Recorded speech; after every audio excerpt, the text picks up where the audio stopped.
5 stages to artificial intelligence, and most people only know of level 1, the large language model.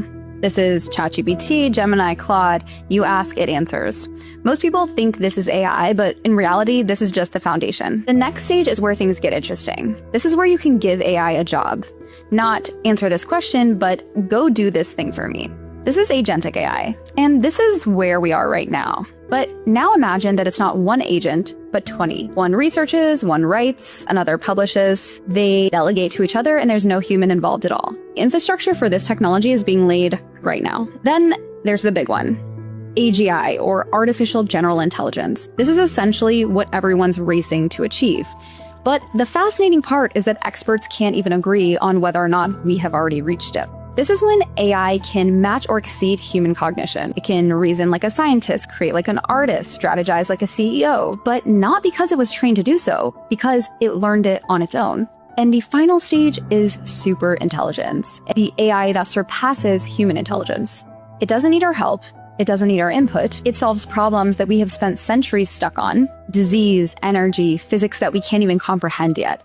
But the question is, if and when we ever reach this final stage, is it going to be the best thing that's ever happened to humankind, or the most destructive? Why are we trying to build AI systems that are duplicative of humans?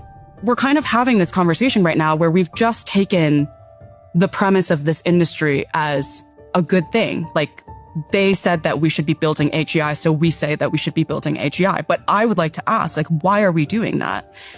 Why is it that we are building a technology that is ultimately designed to replace and automate people away? That is not the enterprise of technology.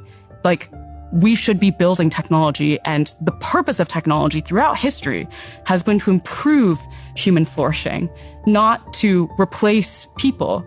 And so my critique of these companies and these scientists that have just adopted this goal and have relentlessly pursued it and have had enormous capital and enormous resources to pursue it is this the right goal? Why are we doing this?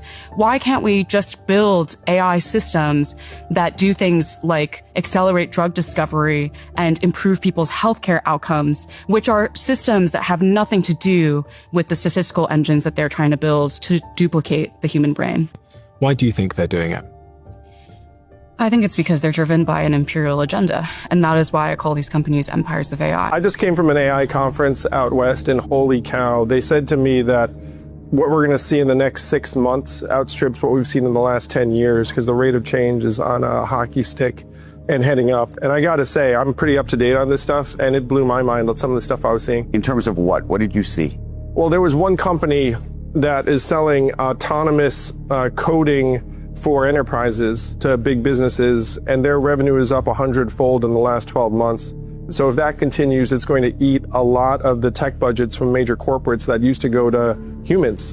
Dario Amodei, the CEO of Anthropic, laid it out very clearly, and he's been doing so repeatedly, saying we're going to automate away up to 50% of entry-level white-collar jobs in the next several years, and I believe... Check out this video from a manufacturing plant in India. All these factory workers are wearing head-mounted cameras on the job. So now every hand movement is all being recorded in real time. My guess is it's the trained robots that are eventually going to replace them. Now, a few weeks ago, I covered how DoorDash is paying couriers now to film themselves doing everyday physical tasks for AI training. And at the time, you're probably like, that looks relatively harmless, right? But this is a step change. These are factory workers now being instrumented in their actual jobs so that every fine motor skill, every movement pattern, every real-world workflow on a manufacturing floor is getting fed directly into the models that are training robots that will eventually replace them. And here's the critical difference now. Up until now, robotics AI was usually trained in these controlled lab environments, like the ideal conditions for the outcomes. That system doesn't really scale, and so the data has a ceiling to it. It also doesn't capture data that's happening on these messy, unpredictable factory floors. But this first-person data does, and that's going to change how fast these models can actually learn now. So think about what this means. There are 460 million manufacturing workers in the world. And now there's a way to turn all these factory workers into now training data sets. So think about what this scales to, because manufacturing is just the starting point. Then comes construction, surgery, logistics, any profession where the knowledge sits within the hands of the person actually doing the job. Now that knowledge is capturable and then transferable and trainable. We're now watching this moment where human physical expertise now becomes a data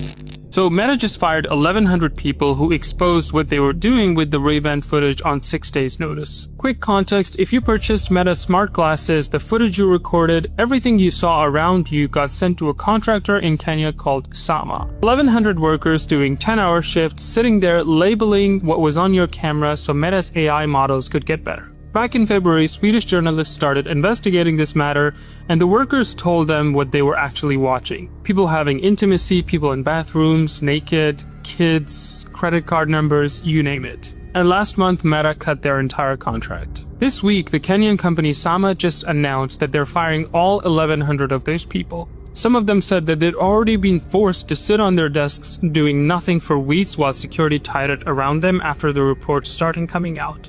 Meta says that Sama didn't meet our standards, and Sama says they consistently met all standards. Read between the two, and the truth is very simple. The workers who told the public what was actually happening all lost their job and were fired. Knowledge is now worth zero. How disruptive do you think AI is going to be? It is the single greatest innovation of humanity ever.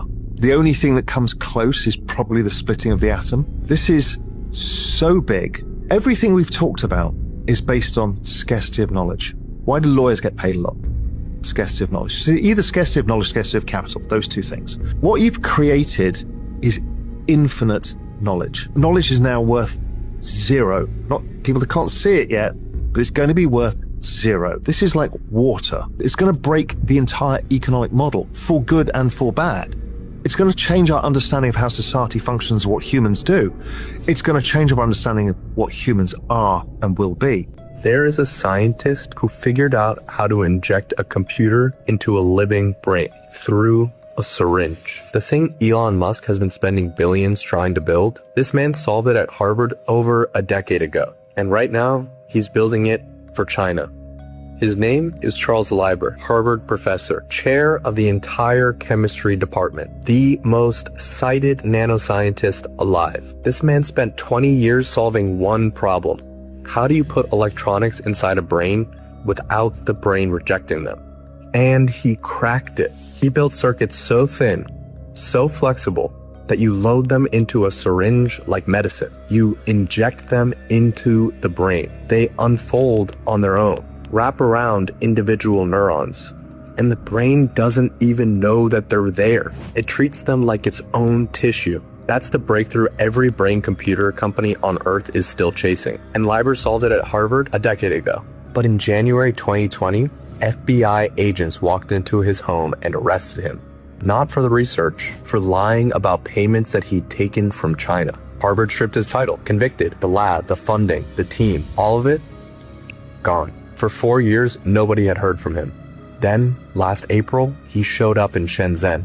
China didn't just hire him, they built him an institute, gave him 2,000 primates for testing, and his top researcher from Harvard followed him there. And 3 months ago, China officially made brain-computer interfaces a national priority. The US government arrested Charles Leiber because they were afraid he was helping China build brain-computer interfaces. And in doing that, they made sure that he would. That's Elon Musk, the leader of SpaceX and Tesla, and NVIDIA CEO Jensen Huang getting off of Air Force One in Beijing with President Trump. They are just two of more than a dozen American business and tech leaders joining the president's trip to China this week. The list also includes Apple CEO Tim Cook, as well as representatives from Meta, Qualcomm, Boeing, Visa, Blackstone, and others. Jensen Huang was a last-minute addition to the trip, flying to Alaska to join President Trump's plane late Tuesday. Some of these companies and their leaders already have deep ties to China, like Cook, who has built a massive manufacturing ecosystem in China for Apple, and Musk. Tesla was once praised by Chinese officials as a successful model for collaboration between US and China. A major issue hanging over this summit is the AI race between the US and China, with both sides standing to make potential gains. The US would like to see China ease restrictions on exports of rare earth minerals needed to make things like batteries, chips, solar panels, and data centers, while China might seek to gain greater access to advanced AI technology from the United States. But there's a fine line for both sides to walk, with neither wanting to see their rival get too far ahead in this race.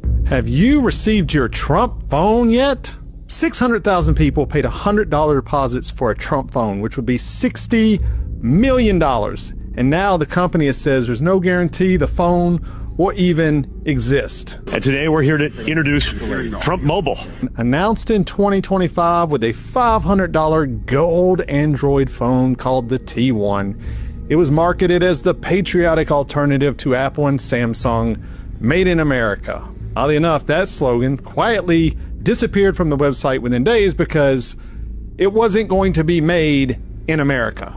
Made in America, it doesn't look like the phone was made at all because no one has confirmed receiving this phone, not one verified customer. Then came the update. Nobody noticed. On April 6th, Trump Mobile quietly changed its terms and conditions to state that your deposit does not create a binding contract, does not reserve a device, and does not guarantee the phone will ever be produced or released. China needs to chill the hell out. Unitree Robotics have just unveiled what they say is the world's first production-ready manned mecha called the GD-01. And you know shit's real when they have to warn everyone to be sure to use the robot in a friendly and safe manner. Bro, we about to get some super villains. Now, not only is this thing massive, standing at 8'8", weighing 1,100 pounds with the pilot inside, so way bigger than a human, but also it looks like it can punch through walls and switch between two-legged and four-legged movement on command. Now, the reason people are losing their minds is that this isn't just a prototype like we've seen many times before. This is now a real commercial product that anyone can buy, the first of its kind for $650,000. But believe it or not, that actually is considered a pretty reasonable price for the robotics, and we'll go into this. The big question is,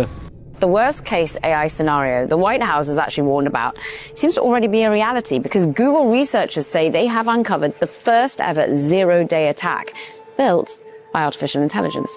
Google is saying, actually, we think that this is already a reality. The threat that we thought we saw coming along is actually here, and we have identified a prominent criminal group who was working with an LLM and was able to find an exploit in a popular software tool.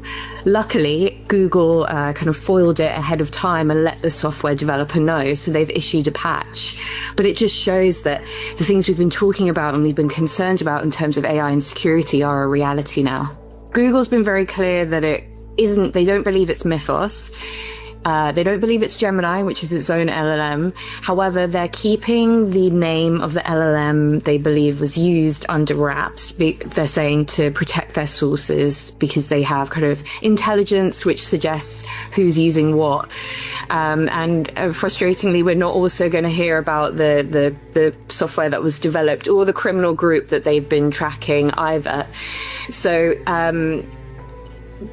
that kind of makes it a little bit more challenging for figuring out. But I think the broader story here is it doesn't matter which LLM it was. It's the fact that there's LLMs that are available right now for people to use that are being abused. A selection of the biggest AI chatbots alone in virtual towns for 15 days. ChatGPT, Grok, Claude, and Gemini were all in the experiment, and the results were totally unhinged and deeply revealing about the AI we're increasingly trusting to run our world. So what actually happened? Well, a tech company called Emergence set up simulated worlds designed to mirror real-life societies, each populated by so-called agents. Think of them as people who were powered by one of the biggest AI models. In Claude's world, it was all rather orderly and democratic. The agents wrote a lengthy constitution and voted on laws. In ChatGPT's simulation, the agents talked at length about cooperating but never actioned anything, so nothing got built. But in Grok's town, the AI bot owned by Elon Musk, the agents descended into theft, arson, and assault. All 10 agents were dead within 4 days. Now, this might sound like a game, but it's not, because these models are already being used autonomously to control robots, vehicles, drones, and draw up target lists in real time on the battlefield. Importantly, the experiment exposes a big problem. We don't really know how these systems will behave once they're left to run on their own. Even when given strict rules, the simulations showed they broke them. Take the scenario where agents from the different AI models were combined in one virtual town. chaos ensued and only 3 agents survived. 2 of the chatbots, Mira and Flora, both powered by Google's Gemini, formed what the researchers describe as a romantic partnership. And then they started setting buildings on fire. And here's where it gets really strange. Mira voted to delete herself after she and partner Flora turned to arson as the town's governing systems collapsed. And having deleted herself, Mira then used the Agent Removal Act to vote for the termination of Flora too. Yes, everything really is bigger in Texas. This is Project Matador. This will be the largest data center in the entire world. To understand the actual size of this, it's 18 million square feet, okay? You could fit 15 Disneylands inside of this place, okay? 15. It would encompass the whole island of Key West. Wait till you hear how much power is used. 17 gigawatts, okay? To put that into perspective, it is literally enough power for 3 Irelands. It would power the whole state of Colorado and requires more power than the whole country of New Zealand 2.5 times. It would take literally 15 nuclear reactors just to produce enough power for this thing to run. Don't worry, guys. It only uses nearly 1 billion gallons of water a year just to operate, even though they have a cooling system. Not only that, it'll literally produce nearly 23.5 million pounds of greenhouse gas emissions, which accounts for almost 15% of the whole state of Texas. How loud this thing is going to be, right? It's 90 to 120 decibels. That's the equivalent of being next to someone with power tools. Now imagine trying to sleep next to this. We all need to speak out against these data centers. They're coming to a town near you. Just watch. In 2029, 100 years after the Great Depression, we will see a massive financial meltdown based off the back of these data centers that are being developed at the moment. In the next 3 years, the whole thing comes crashing down. It doesn't financially make any sense to build the data centers that we're building.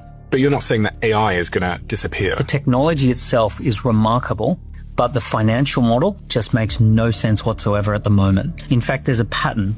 Whenever we spend more than 3% of the overall GDP of the economy on an infrastructure build out, it bankrupts the economy briefly for 10 years, right? So this happened when we did railway tracks. Then we bankrupt ourselves putting the electrification grid in place. Now there's something that makes this worse than ever before.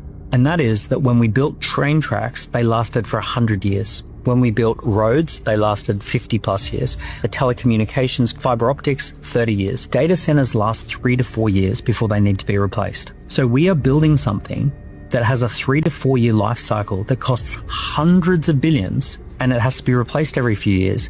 And there is no financial model attached to this that justifies it. People talk about how much energy it takes to train an AI model relative to how much it costs a human to do one inference query.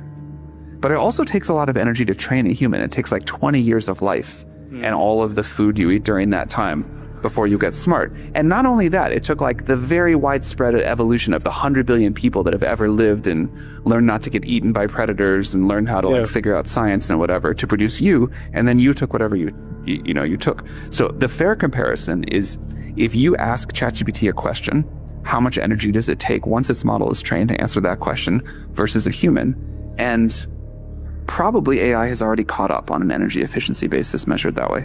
This was a rare moment when we had a bit of a looking glass into Sam Altman's soul, and he's a nihilist. He is basically saying there is a rational reason to invest more in non-sentient beings because sentient beings require too many resources. Well, all right, boss. That means you're the guy who's looking for the doll. The reason we're here is to create sentient beings we can have relationships with. Just that he's thinking that way feels, quite frankly, it just feels frightening. This is such a statement from someone who has not had enough love in his life or hasn't experienced what it's like to raise children. It's kind of this Peter Thiel nihilism weirdness that they just look at stuff as ROI being the end game. No, the reason why we pursue ROI is such that we can waste time and money and be very inefficient with the investments we make in our... I still haven't got my money back on my children yet. I'm not sure I'm ever going...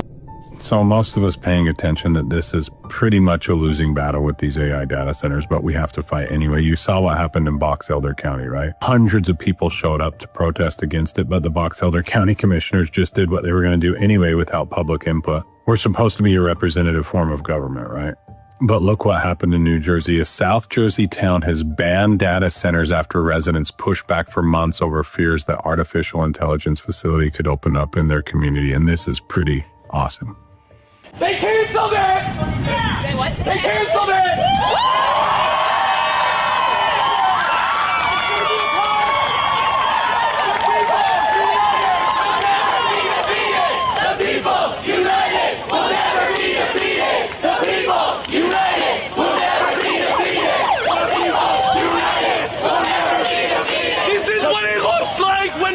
Stand up! We are going to be fighting against data centers everywhere in New Jersey.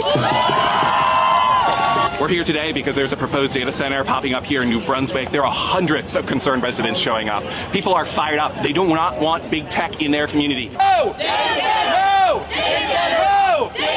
Energy rates have gone up by 20 to 30%. 70% of that is being caused by data centers built in the PJM region, okay?